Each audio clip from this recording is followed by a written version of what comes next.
3-point shot. Chapter 4. Kaede's eyes wandered the room.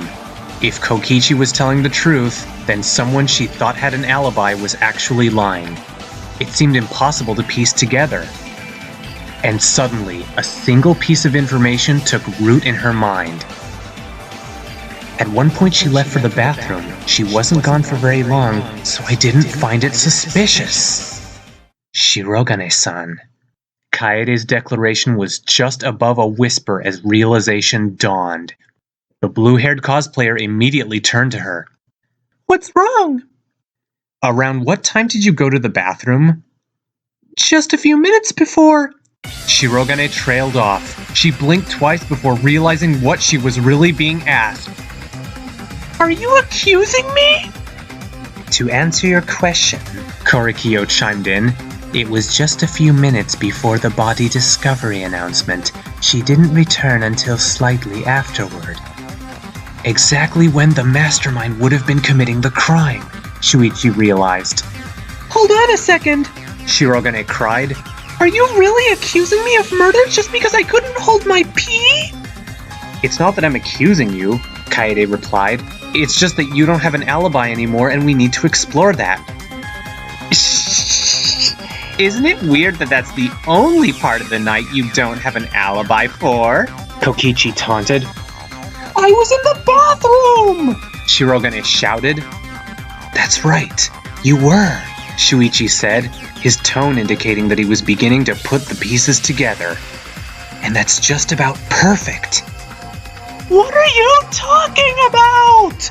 Shirogane grew more and more frantic with every comment. "Like Oma said," the detective explained, "if I were the mastermind, I'd want to hide an entrance to my secret lair where no one would look. And it would have to be a room that the ultimate detective couldn't examine thoroughly." "The women's bathroom," Kaito muttered. "If Saihara tried to examine that place, Tenko would give him such a thrashing," Chabashira proclaimed. "This is insane!" Hirogane protested. "Akamatsu leaves a trail of evidence 2 miles wide, and just because her little boyfriend does a half-rate science fair project, we're gonna believe she's innocent?" Boyfriend? Shuichi and Kaede shouted in disbelief. Then they proceeded to avert their eyes from one another in embarrassment. "Excellent work trying to change the topic," Kokichi commented. "You shut up, you little brat!" was Shirogane's only reply. "Not that I disagree on Kokichi's brathood," Maki chimed in, "but thanks to that science fair project, as you call it, Akamatsu's guilt is questionable at best." "Maki-roll's right!" Momota cheered. "Meanwhile, you still can't prove you didn't do anything!" "The hell did you call me?" Maki spat. "Shirogane-san," Kaede said, returning to the conversation. "I don't want to believe it was you, but you're not doing a good job of defending yourself." "I don't need to defend myself! You're the one who threw the ball! You goddamn admitted to what you did!" Shirogane argued. "But that doesn't mean anything if the mastermind could have done it," Kaede countered. "You're just gonna listen to Oma's stupid theory? He lies out of his ass all the time!" Kokichi just smirked.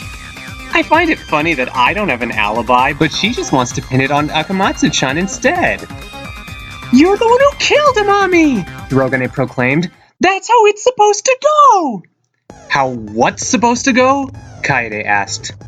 "This trial! You're the guilty one, and you die, and then the game keeps going! That's how it works!" "So you wanted a trial," Shuichi attempted to confirm. "All of you be quiet!" Shirogane screeched. Kaede decided it was time to go for broke. "You're the real mastermind, aren't you?" Shirogane refused to listen and began screaming assorted sentences in response. "I'm done listening to you!" But Kaede kept fighting back. "You set up everything so someone would be tempted into murder. You're the one who killed him! And when that didn't work, you took matters into your own hands. This isn't how it goes! Now that we're on your trail, you're panicking. Quit breaking away from me! You don't have anything to refute our argument. I don't need to refute your argument! There's nothing you can do to prove your crazy theory! No, that's wrong! The entire room was taken aback by Kaede's bold claim. Shirogane-san, if we're wrong about everything, then you wouldn't mind if Saihara-kun investigated the women's bathroom, right?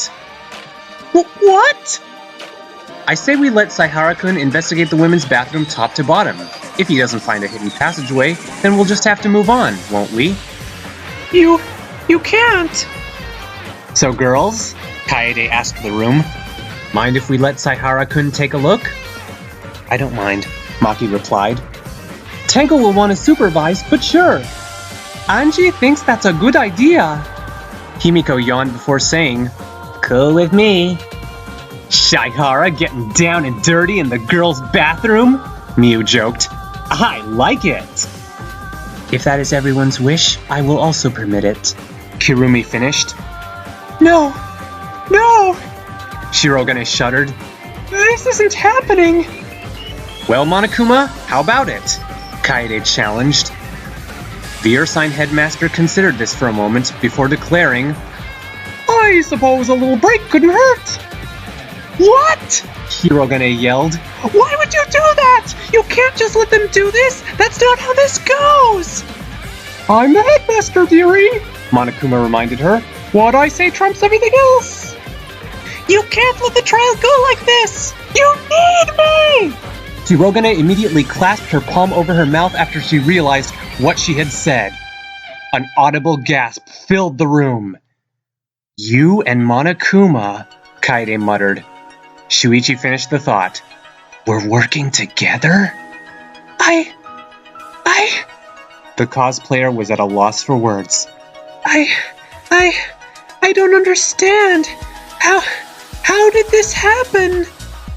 Shuichi's eyes shut tight as he began to piece things together in his mind. I can tell you exactly how it happened. The detective took a deep breath before letting his train of logic run its full course. This murder began with Monokuma's declaration that if no one was killed in a predetermined time limit, he would have us all killed. In response, I came up with a plan in the hopes of finding and neutralizing the mastermind hiding among us. I invited Akamatsu to help me, unaware that she had her own plan in mind. As I set up my trap for the mastermind, Akamatsu-san set up her own trap to kill the mastermind by luring them into position to be killed by a shot put, guided by a row of books. After all the pieces were in place, we waited for the mastermind's arrival. During that time, Momota-kun gathered a group to hold a strategy meeting should that time limit run out. Amongst that group was the victim, Amami-kun. For reasons that remain unknown, Amami-kun excused himself and made his way to the library. Upon uncovering the hidden door behind the bookcase, Akamatsu-san's trap sprung into action, and as I made my way to the library, she threw the shot put, believing the one who triggered the motion sensor was the mastermind. However, despite Akamatsu-san's efforts, her trap failed, and the ball completely missed Amami-kun. At this point, the true culprit, the mastermind, entered the library through the hidden door, thus avoiding any of the cameras we had set up. They took this opportunity to bludgeon Amami-kun to death and allow Akamatsu-san to take the blame. There are multiple suspects who lack alibis, but one is more noteworthy than the rest. One person who disappeared for the exact portion of the night during which the mastermind would have been killing Amami-kun. Tsumugi Shirogane, the ultimate cosplayer. You're the real murderer! With the entire case laid before them, the class felt reassured that they had come to the proper conclusion.